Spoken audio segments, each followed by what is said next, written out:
Well, Rob and Tanya, if you take a look in this police car, normally you'd see one person in there. Now you're going to start seeing two. They say it's a misunderstanding over these smashed windows. All pieces from the car. And check out this telephone pole here. This is just busted open. You can tell how bad this fire is just by looking at the ground. All of this is ice. I thought it was really important because these kinds of cases keep popping up and they're really emotional. But it turns out that it's locked, and if you look inside, it's completely empty. And if you come across the street and look at where this community center was and this apartment housing complex for the senior citizens, there's really not much left here. About 6 degrees or so out here, so people don't want to head out in this. And when people come here, they want to eat and they want it now, so they come to these vendors. And if you thought that shoveling was done for the season, you were mistaken. We're helping out some neighbors here. Midtown Scholar just down the street, and our photographer is standing on the roof of the new Millworks restaurant. Police say the girl was walking down Susquehanna Street when the van came up beside her. They say she made a good call when she turned around and started walking the opposite direction, because this is a one-way. To give you some perspective of just how big these boulders are, I'm about 5 feet tall. So imagine seeing this coming at you while you're driving down the road here. We wanted to get a better look at the back of the building, so we came back here and we saw all of this trash and litter on the ground, and then we looked up.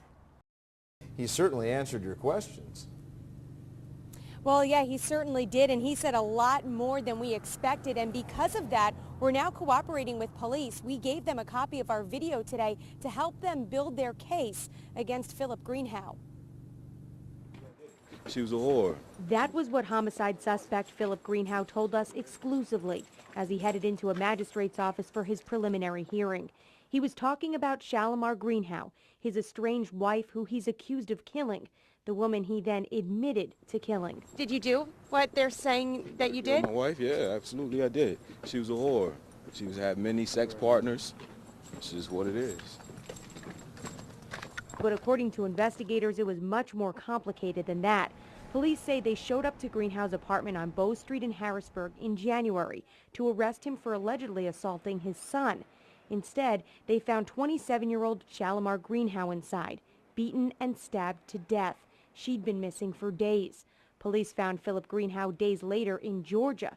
He was arrested there because of a fight and extradited to Pennsylvania earlier this month. In court today, he waived his hearing. His case is now expected to go to trial. There's been a history of domestic violence in this relationship. Unfortunately, the victim in this case had gone back to him, and here we are now with a much more unfortunate situation. YWCA Director Tina Nixon says this happens all too often, but women in abusive relationships do have options. No one should ever die at the hands of an abuser, at the hands of someone that they're in love with. This is horrific. It really is. When we asked Greenhow if he felt bad about what he had done, he told us, I feel bad. American public is raising harlots and homosexuality and whatnot. This was caused by many people. Greenhow is locked up in Dauphin County tonight, and he's expected to be back in court in May. Live tonight in Dauphin County, Lara Greenberg, CBS 21 News. As you can imagine, this woman was very upset, still pretty shaken up today when we spoke to her. She wasn't home when this happened. She found out the next day from neighbors that this cross had been set on fire in front of her home. And so today we spoke with her and the man who first noticed it was a cross and put the fire out. Two bushes side by side, but take a closer look at this one and you'll see it's been burned. I seen around the bush it burst into flames. It was a neighbor here in Greenfield Estates near Elizabethville who first noticed the fire. He didn't want his face on camera. Grabbed a fire extinguisher, ran over, and noticed that it had a cross in the middle of the bush there. A cross burning in front of Ashley Brooks's home. The neighbor says he and another neighbor put out the fire with the extinguisher and some snow. It happened last week, but Ashley Brooks wasn't home at the time. First thing I just did is start crying, because I'm like, why does people keep picking with me? But she says she knows why. When you up in a community like this, I know it's the color of my skin. It was usually a racist thing. but I've never in my life seen something like that in this area before. Ashley Brooks says it's not the first time her home has been attacked.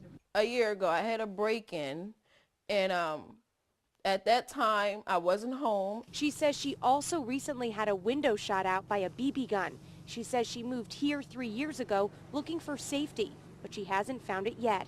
It kind of blows my mind, how far people will go to prove a point. So I don't know what's next. And what's next they're going to do to me if I, still stay here. Now, Ashley says she'd like to move out, but she just doesn't have the money to do it. And now state police are investigating this as an act of ethnic intimidation. If you know anything about this incident, give police a call. Live in Dauphin County, Lara Greenberg, CBS 21 News. Well, Kai and Jennifer, you can still see the destruction here from Monday night. This window was blown out, and all of this glass from it is still on the ground, including glass bottles. Now, neighbors here tell me this could have been a lot worse, but the community really came out to protect these businesses. We spoke with one of those people today who's being called the Baltimore Batman. That's all liquor. His name isn't Bruce Wayne. I'm just a plain guy. But Brian Woodyard's initials are the same, and so is his hunger to protect. So I asked him to please let me stay in, because then I could set up a defense. Brian's the bouncer here at the old clubhouse. He was working Monday night, but left before the groups of people rioting made it to this part of the city. The owner of the bar, helpless, as the front window was broken. I'm trying to make a phone call to the police. I did about 30 times, right?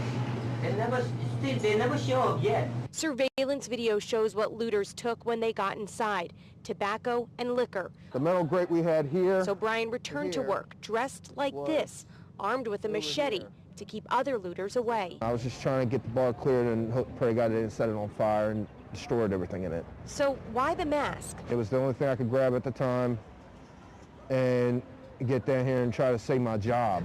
This job is important to him. Brian admits he's an ex-felon. But these people actually stood up and gave me a chance. He says keeping the bar safe is his way of thanking them. The Get-Up now has people calling him the Baltimore Batman. But Brian says he's not Batman. He's one of many Batmen in Baltimore. A lot of us did not wear masks. But a lot of us did defend our homes, defend our storefronts, defend our bars, and we did our best. Now, the bar lost an estimated couple $1,000s because of the damage and the stolen items, or the looted items, I should say. And Brian says he didn't keep count, but someone from across the street was watching all of this and counted about 50 looters that he stopped from coming in this bar. Live tonight in Baltimore, Lara Greenberg, Fox 45 News.